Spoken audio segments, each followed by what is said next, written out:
May reliable system na ang apparel business mo, Merchant Tree. So dito sa point of sale, kita mo na agad lahat ng items mo at madali lang rin dito mag-process ng order. Halimbawa, may bumili ng belt, proceed to payment. Sa payment method, makikita mo ang cash, GCash, e-wallet at iba pa. Cash payment, for example, binigay na pera ay 1,000.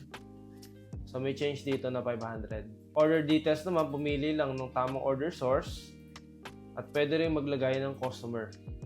Create order. Then yun, ganoon lang kadali. Sa Merchant Tree, pwede kang mag-set ng bundle. Madali lang mag-add ng bundle dito sa catalog.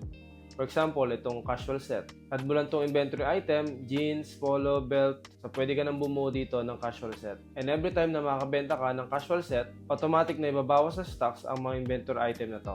Multi-branch inventory sa Merchant Tree pwede rin.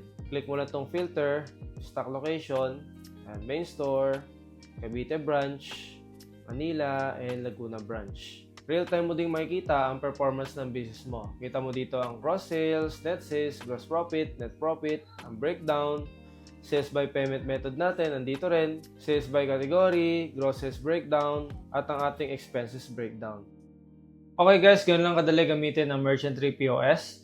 Ang Merchant Tree ay pwede mong i-download sa Google Play Store or sa App Store. Pwede mong gamitin sa mobile, sa tablet, sa laptop, sa desktop at iba't ibang mga browser. At kung may tanong ka, pwede ka mag-message sa amin sa Merchant Tree Facebook page. Salamat!